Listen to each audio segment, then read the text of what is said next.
Vous avez bien chanté au premier et au deuxième culte. Acclamons pour le Seigneur.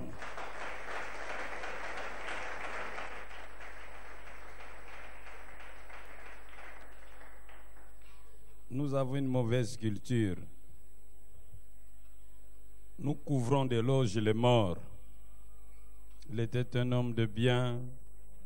Nous ne l'oublierons jamais. Il était généreux. Mais non, nous devons apprendre à féliciter les gens de leur vivant. N'est-ce pas? Dites Amen. Grande ma joie d'être parmi vous ce jour pour partager avec vous la parole de Dieu qui se trouve dans Ésaïe chapitre 9, verset 5 et Matthieu chapitre 5, verset 9. Je vous prie de vous lever pour écouter la parole de Dieu.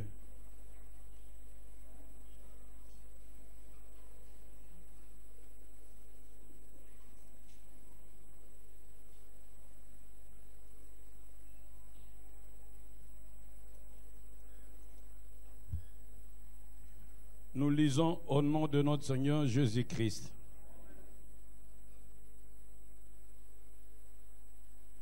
Car un enfant nous est né, un fils nous est donné, et la domination reposera sur son épaule. On l'appellera admirable, conseiller, Dieu puissant, Père éternel, Prince de la paix. Nous disons Amen. Nous allons lire le deuxième texte. Il se trouve dans Matthieu, chapitre 5, verset 9.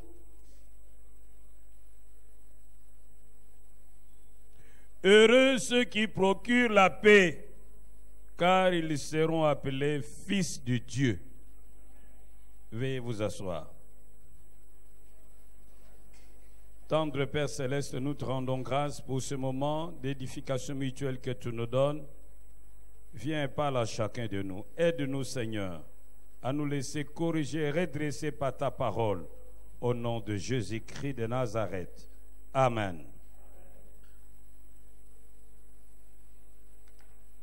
Dans les deux textes que nous venons de lire, l'auteur sacré qui a écrit le texte d'Ésaïe nous dit que le Seigneur Jésus, dont nous célébrons la naissance depuis le 25, d'après la décision de l'Église, quoique cela ne soit pas la date réelle de sa naissance, c'est une date conventionnelle, parce que d'après Oscar Kuhlmann, il serait né aux alentours de l'an du 6 janvier. Qu'à cela ne tienne, nous voulons simplement attirer votre attention sur un fait qu'il appelait Prince de la paix. Nous disons bien Amen. Et il a dit qu'il nous donne sa paix, non comme le monde la donne. Et la paix qu'il nous donne, c'est une paix qui surpasse tout entendement. Par contre, dans le texte de Matthieu, on nous dit que ceux qui ont fait allégeance à Jésus-Christ ont pour mission apporter la paix. La paix est devenue quelque chose d'extrêmement rare. C'est pourquoi aujourd'hui j'aimerais que chacun de nous note que Dieu veut que nous soyons les artisans de la paix. Soyez artisans de la paix. C'est le thème du partage de ce jour. La paix est devenue une denrée rare au monde. Les hommes parlent de paix, mais ils préparent la guerre. Et l'industrie d'armement est toujours florissante. Celui dont nous commémorons la naissance, Jésus-Christ de Nazareth, s'appelle le Prince de paix. Et il veut que tous ceux qui lui ont fait allégeance soient des artisans de paix. La paix s'impose donc aux chrétiens à la fois comme son trait de caractère, comme le fruit de l'esprit. Galates 5, 22. Mais la paix est aussi une mission, un mandat divin pour le chrétien. Aujourd'hui, mon souci est de vous aider à comprendre comment s'aimer la paix autour de nous. Comment s'aimer la paix autour de nous. La paix, c'est le caractère du chrétien. Car il est dit, le fruit de l'esprit, c'est la paix. Mais la paix, c'est aussi un mandat divin, une mission du chrétien. Apporter la paix parce qu'on est enfant de Dieu. Et dans Romains 12, verset 18, la Bible dit, autant que cela dépend de vous, soyez en paix avec tout le monde. Même ceux qui ont un caractère difficile, vous devez vous dépasser pour être en paix avec eux. Dans Hébreux 12, 14, il est dit, recherchez la paix avec tous et la sanctification sans laquelle personne ne verra le Seigneur. Le Seigneur fera même de la paix avec ton semblable une condition pour qu'il puisse agréer ton sacrifice. Quand il dit, lorsque tu te présentes à l'autel et que là tu te souviennes qu'il y a quelqu'un qui a quelque chose contre toi, abandonne ton offrande, va d'abord te réconcilier, ensuite viens. Bien-aimé, la paix avec Dieu exige la paix avec le prochain. La paix sur le plan vertical exige la paix sur le plan horizontal. Alors, comment pouvons-nous être ces artisans de paix? Que devons-nous savoir pour bien nous acquitter de notre mandat divin? J'aimerais vous donner 7 choses que vous devez savoir. La première est que vous devez savoir aimer votre prochain. Aimez votre prochain. Le manque de paix est souvent dû au non-respect de la loi de l'amour. Il y aura toujours, tôt ou tard, quelque chose qui viendra troubler notre paix là où nous vivons. Parce que l'homme est conflictogène par nature. Qu'on le veuille ou non, il y aura un jour où nous allons nous brouiller avec ceux qui vivent avec nous, d'une manière ou d'une autre.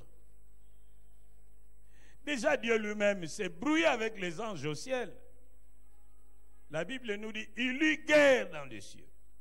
Satan et ses anges combattirent contre Michael. Il eut guerre au ciel. Si déjà Dieu lui-même s'est frotté avec ses anges, à combien plus forte raison nous les hommes? Même les calébasses suspendus au palmier de temps en temps se frottent. Se frotter, là n'est pas le problème. Mais c'est savoir comment dépasser ces frottements pour préserver la paix. C'est là que se pose le problème. Tu peux faire tout ce que tu veux pour être en paix avec tout le monde, mais il arrivera un moment de crise qui fera que tu te frottes avec X et que tu te frottes avec Y.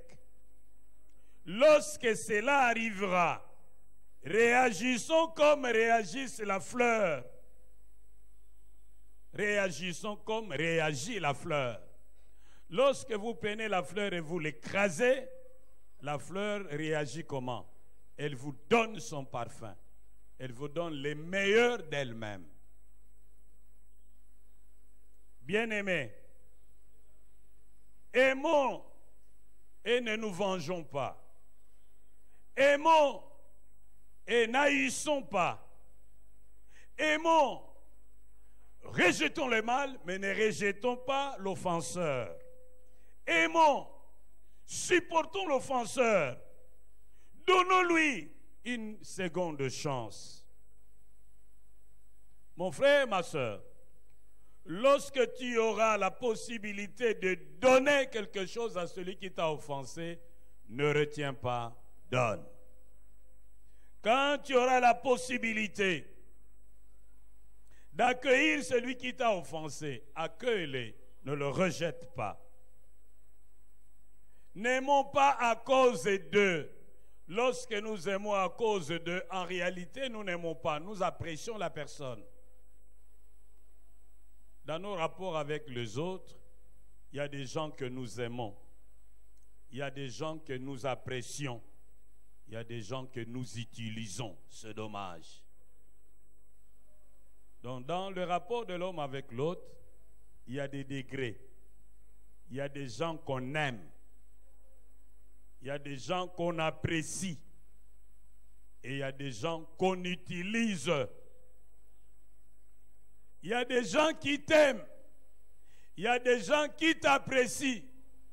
Mais il y a aussi des gens qui t'utilisent. Mais souvent, par manque de discernement, tu crois que tout le monde t'aime. Ce qui n'est pas vrai. Ceux qui t'aiment, en dépit d'eux, ce sont ceux-là qui t'aiment réellement. Mais ceux qui t'aiment, à cause d'eux, en réalité, ils t'apprécient. Tant que la raison pour laquelle ils t'apprécient sera là, ils continueront à t'apprécier. Toi, tu croiras qu'ils t'aiment. Mais lorsque cette raison viendra disparaître, alors tu sauras qu'ils ne t'ont jamais aimé. Mais il y a aussi des gens qui prétendent t'aimer, mais qui en réalité t'utilisent. Ils te disent qu'ils t'aiment parce qu'ils tirent quelque chose de toi. Et comme tout homme a besoin d'aimer et d'être aimé, ils te font croire qu'ils t'aiment. Mais le jour où ils n'auront plus rien à tirer de toi, tu comprendras alors qu'ils ne t'ont jamais aimé, mais qu'ils t'utilisaient. C'est cela, l'utilitarisme dont parlent les philosophes. Tu as de la valeur tant que tu peux apporter quelque chose à l'autre. Mais quand tu n'es plus capable d'apporter ce qu'il attend de toi, tu deviens moins que rien. Il peut se passer de toi. Et tel ne devrait pas être le cas pour nous. Le Seigneur nous demande d'aimer les autres en dépit d'eux. Et un tel amour, c'est un amour qui est fondé sur la gratuité et non sur le mérite. Dieu a tant aimé le monde qu'il a donné son Fils unique, afin que quiconque croit en lui ne périsse point, mais qu'il ait la vie éternelle. Dieu a aimé le monde en tant que monde. Un monde corrompu, un monde souillé, un monde mauvais, un monde méchant, mais il a aimé avec intensité. Et Jésus dit, il n'y a pas de plus grand amour que de donner sa vie pour celui qu'on aime. Mais il a aimé qui? Les pécheurs. Et la Bible dit, mais Dieu prouve son amour envers nous en ce que lorsque nous étions encore pécheurs, Christ est mort pour nous. Dieu n'a pas attendu que nous changions pour livrer son Fils. Il l'a livré alors que nous étions encore dans la boue du péché. Nous aussi, nous devons aimer les autres tels qu'ils sont, en dépit de ce qu'ils sont, en dépit de ce qu'ils disent de nous, en dépit de ce qu'ils nous font, en dépit de leur comportement. Nous devons les aimer tels qu'ils sont. Celui qui aime cherche le bonheur de l'autre. Celui qui aime cherche le progrès de l'autre. Et il le fait sans relâche et sans condition et sans rien attendre. Bien-aimés, aimons les gens. Tout homme a besoin d'aimer et d'être aimé. Lorsque quelqu'un sait pertinemment bien que tu l'aimes, il va aussi t'aimer. Oh, dites bien Amen. Je ne vous entends pas. Dites bien Amen. Tout homme a besoin d'aimer et d'être aimé. C'est un besoin fondamental de l'être humain. Et quiconque se sent aimé par l'autre, il va aussi l'aimer. Et une des manières de montrer à l'autre que vous l'aimez, vous devez chercher son bien. Vous devez travailler pour sa réussite. Vous devez travailler pour son bonheur. Vous devez lui donner sans espérer de recevoir en retour. Vous devez vous mettre au service de ses intérêts, sans calcul, d'une manière désintéressée. N'aidez pas pour qu'on vous aide demain en retour. L'homme est de par nature ingrat. Mais aidez et attendez votre récompense de la part de Dieu. Ne vous lassez pas de faire le bien tant que vous en avez l'occasion. Oh, dites bien Amen. Lorsque vous avez fait du bien aux gens et que par la suite, ils viennent vous exprimer leur reconnaissance, il faut donner les témoignages, il faut donner une action de grâce. Parce que ce sont des cas rares. Jésus lui-même, tout Dieu qu'il est, il n'a reçu que 10% de reconnaissance. Il guérit le prêtre, un seul est rentré lui dire merci. Il a guéri les malades, il a ressuscité les morts, il a donné à manger aux gens, il a donné à boire aux gens, il a pardonné les pécheurs, il a chassé les démons, il a guéri le fou. Mais comment le peuple lui a remercié? Quand il fallait choisir entre lui et Barabbas, les gens ont choisi Barabbas. Crucifiez-les. On n'a que faire de lui. Et son sang qui tombe sur nous et sur nos enfants. Terrible, hein? Voilà ce que l'homme est capable de faire. Tu peux te penser pour les gens jusqu'à te ruiner. Quand tu vas tomber en faillite et que tu n'auras plus rien, les mêmes gens pour lesquels tu te serais ruiné viendront se moquer de toi. Et ils oublieront que c'est à cause d'eux que tu t'es ruiné. C'est pourquoi n'attends pas la récompense des hommes, mais attends la récompense de Dieu. Deuxième conseil, si vous voulez vivre en paix avec tout le monde et apporter la paix là où règne le trouble, le chaos, vous devez apprendre à pardonner.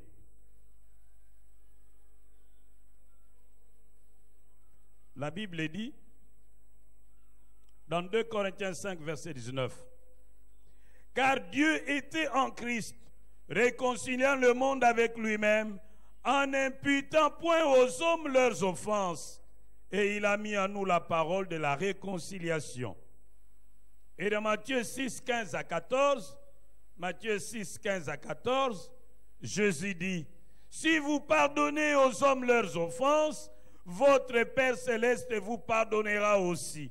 Mais si vous ne pardonnez pas aux hommes, votre Père ne vous pardonnera pas non plus vos offenses. »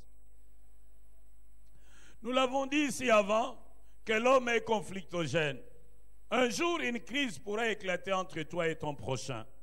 Lorsque ce moment viendra, abstiens-toi de condamner l'autre. Dieu n'a pas jeté la condamnation sur l'homme. Il a pris la condamnation de l'homme sur lui-même. Il s'est chargé de nos péchés. Et le châtiment qui donne la paix est tombé sur lui. Lorsque la crise éclatera, abstenez-vous de culpabiliser. Parce que l'homme est de par nature déjà coupable. Et personne n'aime qu'on le culpabilise davantage. Ne culpabilisez pas. Lorsque la crise éclatera, abstenez-vous de juger. Mais soyez prêts à comprendre. Ne cherchez pas à être compris. Si dans la vie vous cherchez que les gens vous comprennent, vous serez malheureux. Faites plutôt un effort de comprendre les autres. Alors vous serez heureux. Oh, dites bien Amen. Mais je ne comprends pas pourquoi il agit comme ça. Je ne comprends pas pourquoi il a parlé comme ça. Je ne comprends pas. Continue, continue jusqu'à ta mort. Tu ne comprendras pas. Ce que tu dois faire, il faut accepter les choses telles qu'elles se présentent et chercher à les prendre du bon côté. Donnez toujours à l'autre une présomption de bonne foi. Très probablement, il lui a manqué des éléments d'appréciation. C'est ce qui l'a mené à prendre cette mauvaise décision. Au dommage. Comprenez. Ne cherchez pas à ce qu'on vous comprenne, mais vous faites un effort pour comprendre les autres. Pour comprendre les autres. Les autres. Lorsque vous serez capable de comprendre les autres, alors vous deviendrez capable de tout excuser. Vous devez bannir la vengeance de votre vie. À Dieu la vengeance et la rétribution de tort, de faute. Ne vous vengez jamais. Laissez à Dieu vous venger. Ne rendez pas le mal pour le mal. Il faut bannir la rancœur. Elle vous ronge, elle vous tue à petit feu. Ne rappelez pas les fautes dans vos discours. Lorsqu'une faute a été commise et pardonnée, oubliez-la. Même si notre faute venait à être commise, ne ramenez pas l'ancienne faute en surface. C'est ce qu'on nous dit dans Proverbe 17, verset 9. Celui qui rappelle les fautes dans ses discours divise les amis. Il faut pardonner comme Jésus à la croix. Même si l'offenseur ne reconnaît pas son tort. Jésus a dit, Père, pardonne-leur car ils ne savent pas ce qu'ils font. Il y a des gens qui vont vous offenser, mais qui ne réaliseront pas qu'ils vous auront causé du tort. Pour eux, mais c'est un fait divers. Pourquoi? Parce que peut-être qu'elle a été mal éduquée. Il y a des gens qui sont très instruits, mais mal éduqués, mal élevés. Et toi, tu vas rester souffrir dans ton coin. Tu souffres en attendant qu'il réalise qu'il a mal agi, qu'il vienne te demander pardon. Il ne viendra pas. Et si jamais un jour tu prenais le courage d'aller le voir pour lui dire, mon cher, tu sais, tu m'avais fait ça et ça et ça m'a fait très mal, mais je te pardonne quand même. Tu seras étonné de le voir surpris. Ah bon? Ça te fait mal? Qu'est-ce qu'il y avait de grave dans ça? Bon, ça va, ça va. Hé, tu es bizarre, hein? Depuis tout ce temps-là, tu seras déçu. Oh, dites bien Amen. Alors, si tu ne pardonnes pas, lui, l'offenseur, sera en paix. Mais toi, tu seras malheureux. Lui, il sera tranquille. Mais toi, ça va continuer à bouillonner dans ton cœur. Mais tu te causes du tort toi-même. Pardonne et vis librement. Pardonne et vis en paix. Pardonne et avance. La haine, la rancœur sont plus lourdes à porter que l'amour. Parce que lorsque tu hais quelqu'un, tu lui souhaites que le mal lui arrive. Alors Dieu, qu'est-ce qu'il fait? À celui à qui tu souhaites le mal, Dieu fera que le bien lui arrive. Et tu entres dans une prison. Venez toujours dire, tu sais, il est monté. Oh, il est devenu PDG. Ah, Longwakuna. Et puis, un mois après, tu sais, non, il est devenu ministre. Ah, Longwakuna, tu sais, il est devenu ambassadeur aux Nations Unies. Ah, Longwakuna, continue à Kolongola et toi, tu vas souffrir pour rien inutilement. La haine, la rancœur, le rejet, le ressentiment, c'est lourd à porter amour. Aime et vis tranquillement. Pardonne, oublie et avance. Oh, dites bien Amen. Ah, dites encore Amen. Peut-être qu'il y a aussi des gens qui ont pris conscience qu'ils ont mal agi. Mais ils ont peur de t'approcher. Parce qu'ils ne savent pas comment tu vas réagir. Ou alors ils sont bloqués par la honte. Ils ne savent pas t'approcher. Mais toi, dans ton coin, tu souffres. C'est inutile. Pardonne. Et si tu peux rapprocher de lui, oublie le passé, j'ai tourné la page. Je t'ai pardonné. C'est tout. Sinon, alors, pardonne simplement. Et que Dieu visite cette personne et l'aide à comprendre que l'éponge a été passée. Tu ne peux pas vivre en paix avec les autres si tu es incapable de pardonner. Tu ne peux pas vivre en paix avec les autres si tu es rancunier. Si tu ne peux pas vivre en paix avec les autres si chaque fois dans tes discours tu rappelles les torts qu'on t'a fait dans le passé. Tu ne peux pas vivre en paix avec les autres si tu ne fais pas du pardon ton mode de vie.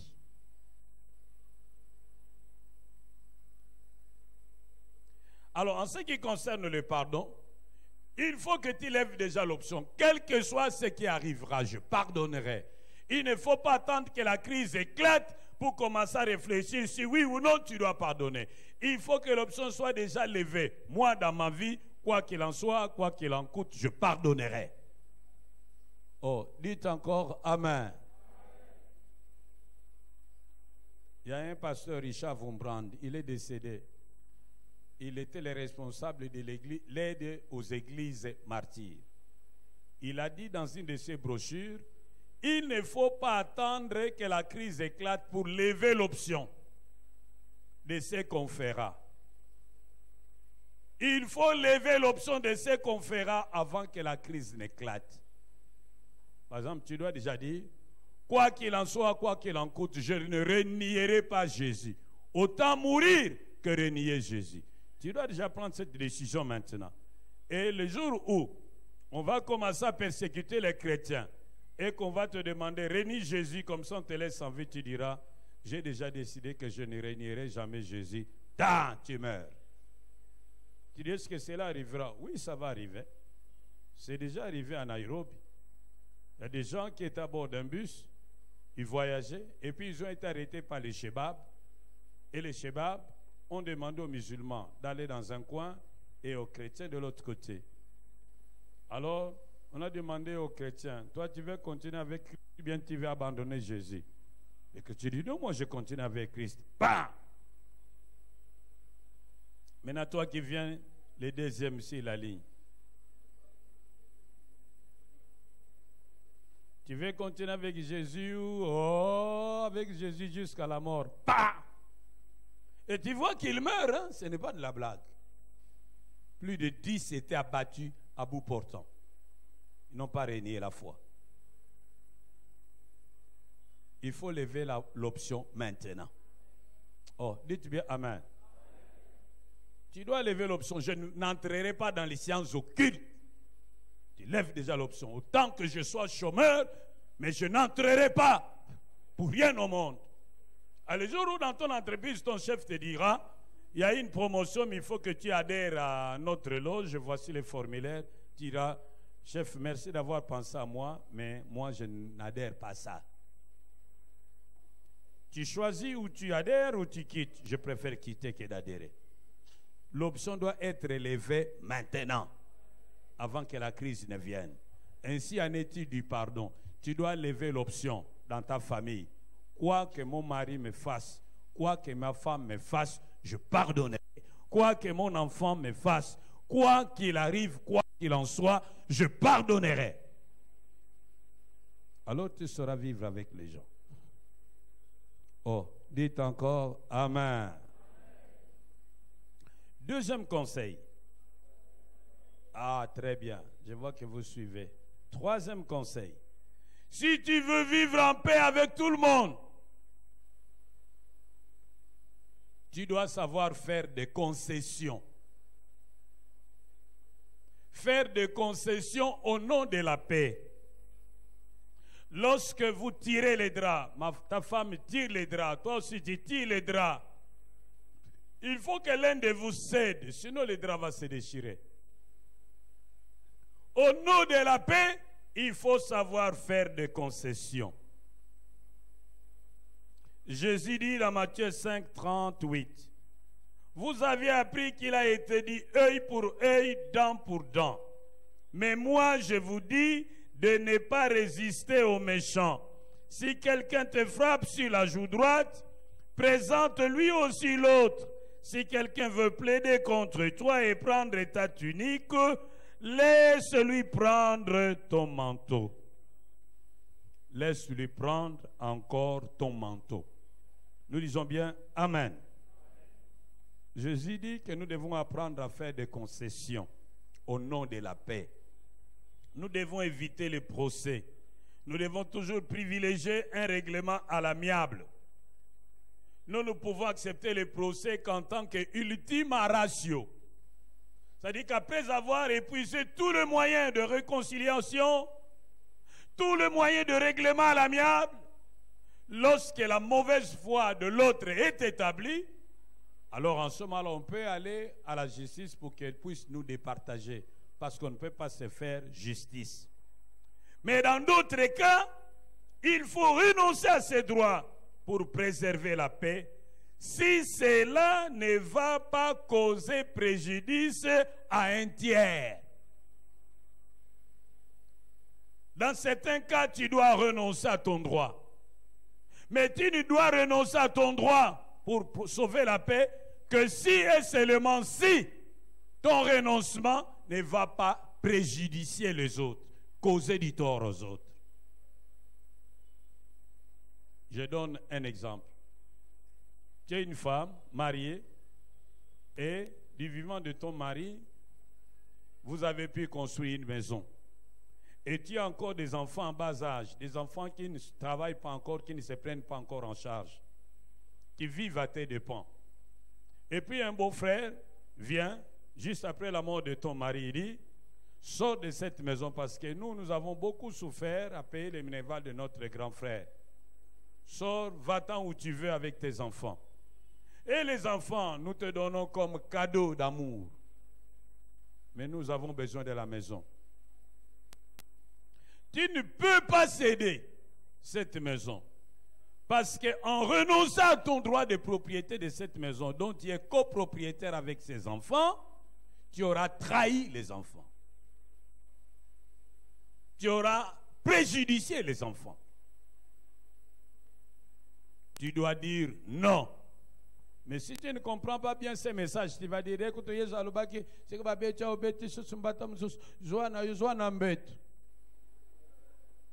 non, non. Tu dois résister et chercher un avocat pour qu'il défende tes droits et ceux des enfants. Oh, dites bien Amen. Par contre, si tu as acheté un terrain et puis toi tu es parti en voyage, le voisin a déplacé la borne. Au lieu qu'elle soit là, le voisin est entré jusqu'à 3 mètres de votre parcelle. Vous venez, vous dites au voisin, mes voisins, moi ma parcelle était de 25 sur 25. Maintenant je trouve que c'est 22 sur 25. Tu as pris 3 mètres. Le voisin dit, en tout cas, ma borne ne doit pas être déplacée. Ma parcelle va jusqu'à là où se trouve ma borne. Vous bousculez, vous venez avec le contrat de caresse. Mais oui, mais en tout cas, moi, je ne bouge pas. Faites venir le chef du quartier. Ne bouge pas. Et puis il te dit, tu peux aller m'accuser où tu veux. Dans un cas comme celui-ci, il faut céder au nom de la paix. Ça ne sert à rien. Les procès vont te coûter plus cher. Parce qu'il faut payer l'avocat. Il faut payer les géomètres quand ils descendent. Il faut payer le magistrat. Heureusement, maintenant, avec Fachi Béton, la corruption n'existe plus. Oh, vous n'avez pas appris. Le directeur qui était chargé de combattre la corruption s'est retrouvé dans un cas de corruption et il aurait été arrêté. Envoyé même à Makala. Relâché. Bon, relâché. Certainement qu'il a produit ce moyen de défense. Nous sommes dans un état de droit. N'est-ce pas? Maintenant, on peut t'arrêter, mais tu présentes tes moyens de défense, on te relaxe. Oh, dites bien Amen. Qu'à cela ne tienne, n'aimez pas les tribunaux. Vous allez vous ruiner. Parce qu'il y a des avocats malhonnêtes qui bouffent de tous côtés. Il y a aussi des juges de mauvaise foi. Non, tu vas dépenser et le temps, et l'argent, et l'énergie. Évite ça, laisse-lui les 3 mètres, ce n'est pas la fin du monde. Oh, dites bien Amen. Laisse tomber cette histoire. Ne gaspille pas ton argent dans des procès interminables. Il y a aussi des avocats très malins. Vous irez de report en report, des manœuvres dilatoires, et le procès peut prendre des années et des années. Un avocat, quand il veut te coincer, il te coince. Hein? Ce sont des gens très, très compliqués. Il faut les craindre. Et la seule manière de les éviter, c'est de ne pas aller au tribunal.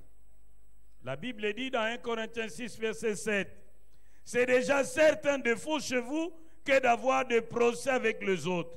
Pourquoi ne souffrez-vous pas plutôt quelque injustice?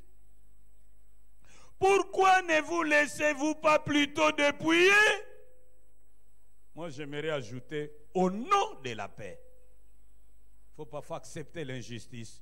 Au nom de la paix, il faut parfois se laisser dépouiller. Au nom de la paix. D'ailleurs, la nuit, lorsque les bandits vous attrapent en cours de route, quand il vous demande « donnez les sacs », ne résistez pas. Donnez-lui. Il va vous laisser partir. Mais si vous résistez, il va vous abattre, il va vous faucher la vie. S'ils entrent dans votre maison, ils vous demandent où sont les bijoux. Il ne faut pas discuter. Dites-les, venez, je vais vous montrer. Derrière ici. Prenez. Vous voulez encore quoi? Les chaussures. Venez ici. Prenez. Laissez-les partir en paix. Sinon, vous n'aurez pas la paix. Oh, dites bien Amen. Même si vous êtes fort, faites attention. Parce que ça, les prisonniers ratés. Parce que les prisonniers ratés, il y a balou que lui.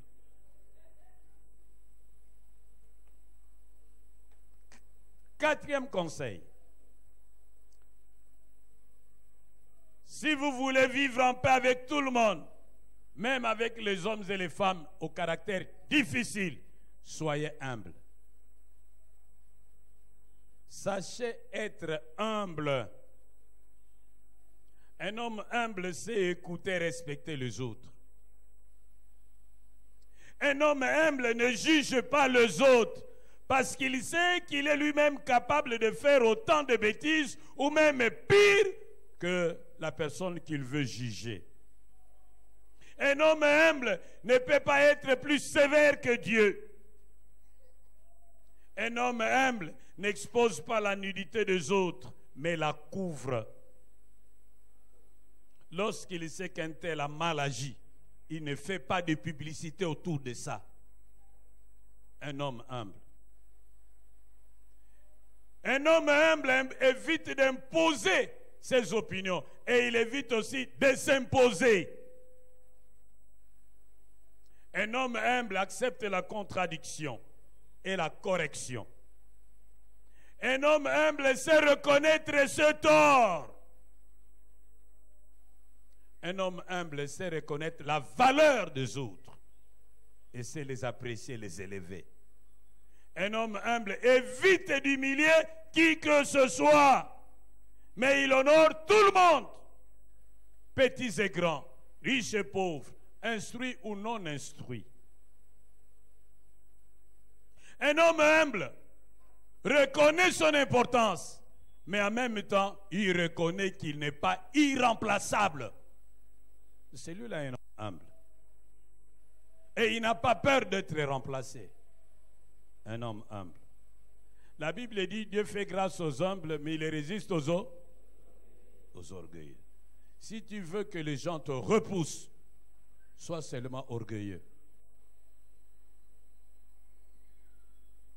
Il est souvent difficile d'être beau, d'être belle et humble. Il est souvent difficile d'être fort, mais humble.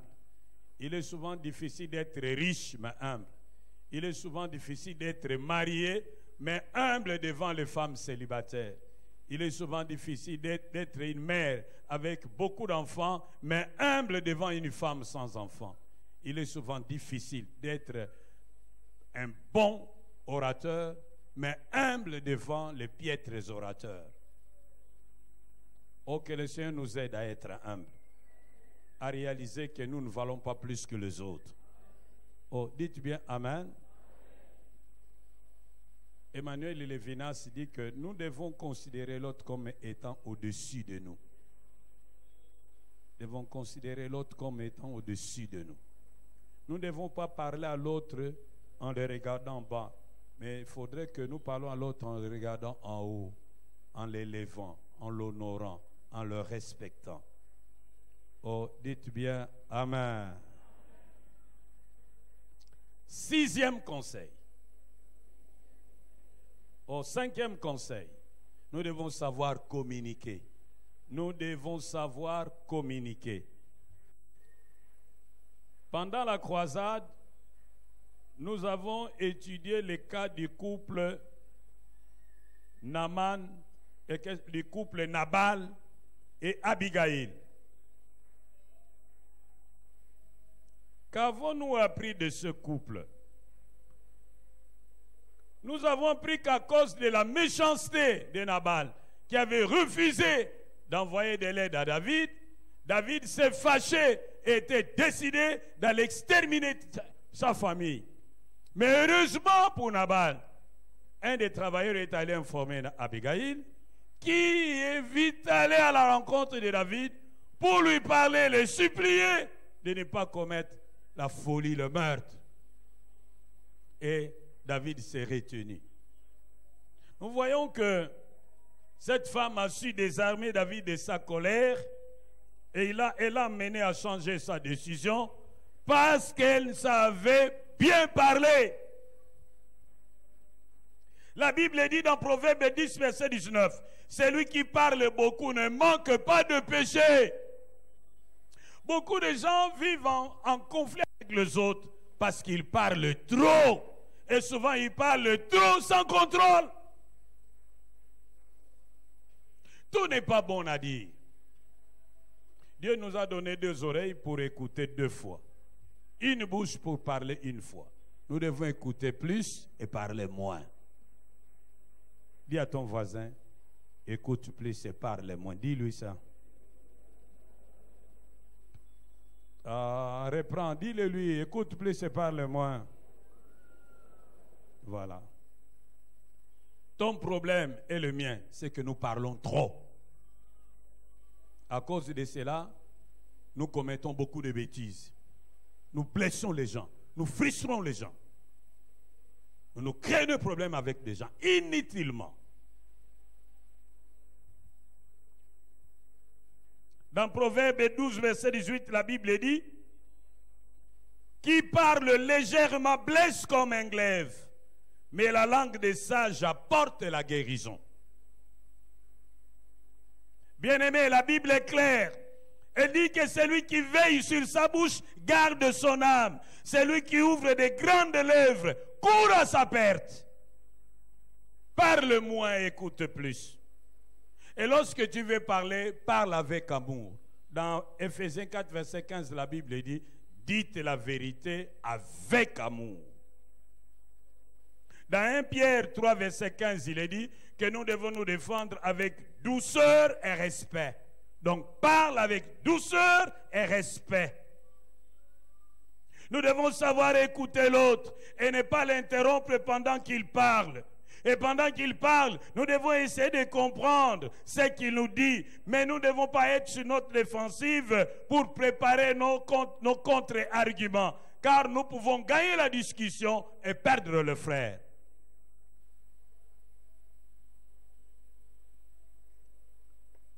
Parle bien, parle sans blesser, parle sans humilier, parle sans injurier, parle avec amour, parle sans brutalité, parle avec douceur, parle avec respect pour la personne.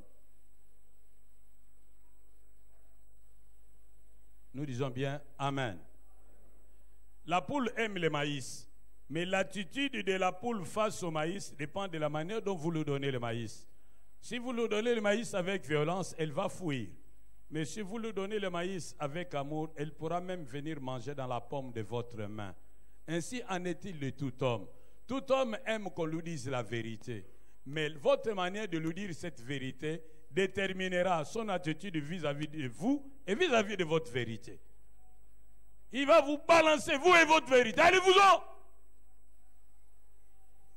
Mais si vous lui dites la vérité avec amour, comme nous le voyons dans l'Apocalypse, Jésus donne les remarques aux 7 églises de l'Asie mineure. Mais voyez dans les remarques, il commence toujours par féliciter. Et puis il ajoute, mais c'est que j'ai contre toi. Il donne la remarque. Nous aussi, si nous voulons faire une remarque à quelqu'un, d'abord par respect, par amour, par respect de sa dignité, nous devons la mener en aparté, seul à seul. Et puis après, nous devons commencer par féliciter la personne, dire ce que nous apprécions en elle. Et puis nous ajoutons les mais. Mais, hier tu as fait ça, ça m'a blessé. Je ne sais pas pourquoi tu l'as fait. Et puis vous pouvez maintenant continuer. Généralement, celui à qui vous parlez avec respect, avec douceur, avec amour, il est rare qu'il réagisse négativement. Il va vous écouter. Et puis il va vous répondre. Il pourra même s'excuser. Nous disons bien Amen. Dis à ton voisin, solo laga bien. Le solo laga bien. Répète-le parce que c'est là son problème. Le solo laga bien. Faut pas crier. Tu vas énerver l'autre. Parle normalement. Faut pas commencer à lui rappeler les choses. Je ne comprends pas, tu es vraiment ingrat, j'ai beaucoup de pensées pour toi, j'ai fait ça, j'ai fait ça, j'ai fait ça, j'ai fait ça. Et c'est comme ça que tu me réponds, et c'est comme ça que tu me parles. Mais là, ça ne va pas marcher. Non. Parle-lui dans le respect, avec amour, avec douceur, et il va t'entendre. Ne crie pas sur ta femme, ce n'est pas ton enfant. Et ne crie pas sur ton enfant qui a déjà la maturité. Ce n'est pas un bébé. Oh, dites bien Amen. Ah, je ne t'entends pas bien. Dites bien Amen. Sixième conseil. Vous devez apprendre à assumer les responsabilités. Vous devez éviter de chercher des boucs émissaires. Vous devez savoir reconnaître vos fautes et les assumer. Vous devez éviter de vous défendre en accusant les autres et en révélant leurs secrets.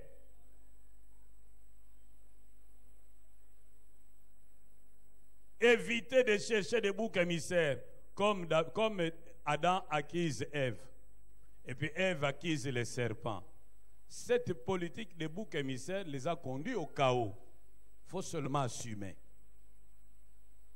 N'ayez pas l'habitude de trop vous défendre. Reconnaissez simplement votre faute et demandez pardon. Mais les gens vont vous compliquer la vie lorsque vous commencez à trop vous défendre. Ici déjà, dès le départ, même au tribunal. Alors monsieur, qu'est-ce que tu dis? Honorable juré, je reconnais avoir mal agi. Je ne sais pas pourquoi j'ai fait ce que je fais. Je le regrette. Qu'est-ce que l'avocat va encore dire? Qu'est-ce que le juge va encore dire? Il nous a facilité la tâche, il a coopéré avec la justice. Au lieu de lui donner le maximum de la peine, bon, on va l'entourer de circonstances atténuantes parce qu'il n'a jamais été condamné depuis qu'il est né. Mais c'est la première fois, ça peut arriver. Au lieu de 10 ans, on lui donne 5 ans. On va vous donner les 5 ans. Mais si vous commencez par nier tout en bloc, nier tout en bloc, nier tout en bloc, et puis on vous coince, et puis vous dites, oui, je reconnais avoir ça, mais pourquoi vous avez nié pendant tout ce temps? 10 ans.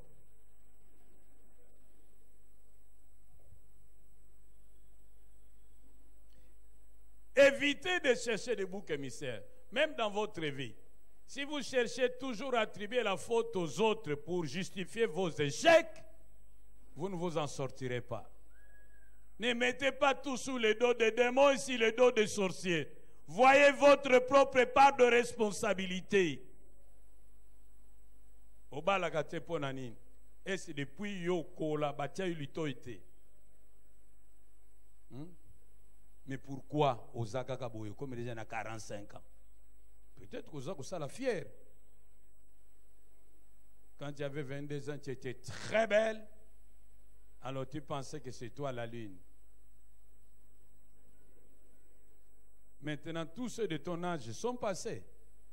Ils te regardent de loin. Oh, c'est elle, cette femme-là qui brillait comme le soleil. Qu'est-ce que tu es devenu?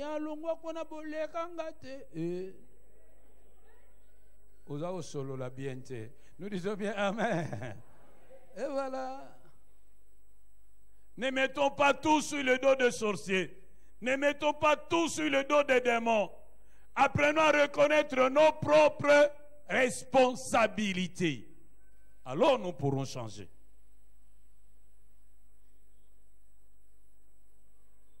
Dans Proverbe 25, verset 9 à 10, la Bible dit: défends ta cause contre ton prochain, mais ne révèle pas le secret d'un autre, de peur qu'en l'apprenant, il ne te couvre de honte et que ta mauvaise renommée ne s'efface pas.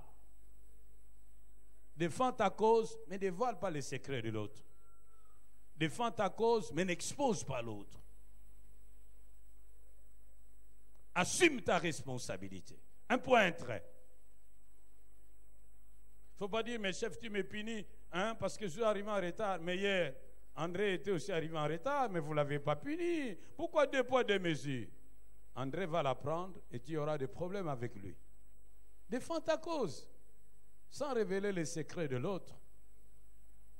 Oh, nous disons bien Amen. 7e et dernier conseil. Soyez fidèles, soyez dignes de confiance. Vous devez savoir être digne de confiance. Vous devez respecter les engagements pris. Que votre oui soit oui, que votre non soit non. Vous devez savoir garder les secrets. Vous devez être discret. Vous devez veiller sur votre bonne réputation. Mais vous devez également vous abstenir d'égratiner la réputation des autres. Faites tout pour multiplier le nombre d'amis et pour diminuer le nombre d'ennemis. Dis à ton voisin, multiplie le nombre d'amis et diminue le nombre d'ennemis. Dis-le lui. Si tu n'as pas d'ennemis, combien? Tu n'es pas là.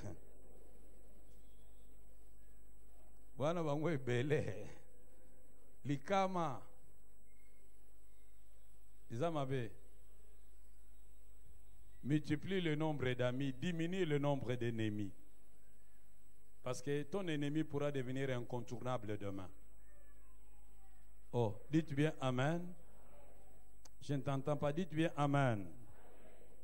Je vais terminer. Il y avait 2 frères qui vivaient ensemble en parfaite harmonie. Vraiment, ils vivaient merveilleusement bien ensemble. Jusqu'au jour où un différend va les séparer. Ils se sont séparés dans de très mauvaises conditions. Chacun est allé dans son coin. Dans l'entretemps, comme si cela ne suffisait pas, une érosion est venue s'interposer entre les deux. Un grand ravin, tel que personne ne pouvait traverser vers l'autre. Mais le grand frère était tellement blessé dans son amour-propre qu'il a trouvé que l'érosion là n'était pas suffisante pour les séparer. Il a fait venir un ingénieur et lui a demandé de construire une grande muraille pour que plus jamais son frère ne vienne de son côté. Alors il a donné tout le nécessaire à cet ingénieur et puis après il est parti en vacances disant qu'à mon retour j'aimerais trouver le travail fini. Il est OK. Cet ingénieur-là, au lieu de construire le mur, il a jeté un pont entre les 2 camps. Il a construit un grand pont qui commençait à relier les 2 camps, le camp du grand frère et le camp du petit frère. Lorsque le grand frère est rentré, il est allé voir, mais il dit, mais je ne vois pas la muraille. En lieu et place de la muraille, il voit un pont qui était jeté. Il dit à son ingénieur, mais je t'avais dit de construire une muraille, toi qu'est-ce que tu as fait? Alors il est monté sur le pont pour voir comment le pont a été construit, pour admirer la beauté du pont. Dans l'entretemps, son petit l'a vu de loin, il venait en courant, il dit, ah, grand frère. Et il l'a embrassé. Grand frère, vraiment, je suis touché pour tous les sacrifices que tu as consentis pour construire le pont. Moi, j'ai brûlé l'envie de venir te voir, mais c'était vraiment impossible. Oh, merci pour ce pont. Et l'ingénieur est parti. Nous disons bien Amen. Ma prière est que toi, tu sois un bâtisseur de ponts et pas de murailles. Dans ta famille, ne sois pas celui qui divise, mais celui qui rassemble. Ne sois pas une lame de rasoir, mais sois le fil qui essaie de mettre deux morceaux d'étoffe ensemble. Oh, dites bien Amen. Ne sois pas celui qui va allumer le feu, mais celui qui fait tout, qui se bat pour éteindre le feu. Oh, dites bien Amen. Je vais poser quelques questions. Est-ce que vous vous entendez bien avec vos oncles maternels et vos oncles paternels? Tout va bien dans votre famille? Est-ce que vous vous entendez bien avec vos cousins et cousines dans votre famille? Est-ce que tout va bien avec vos beaux-frères et vos belles-sœurs dans votre famille? N'avez-vous jamais été à la base des divisions au sein de votre famille? Vous avez divisé qui avec qui?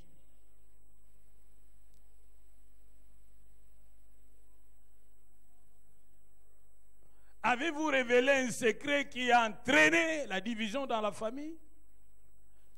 Êtes-vous un bâtisseur de ponts ou de murailles?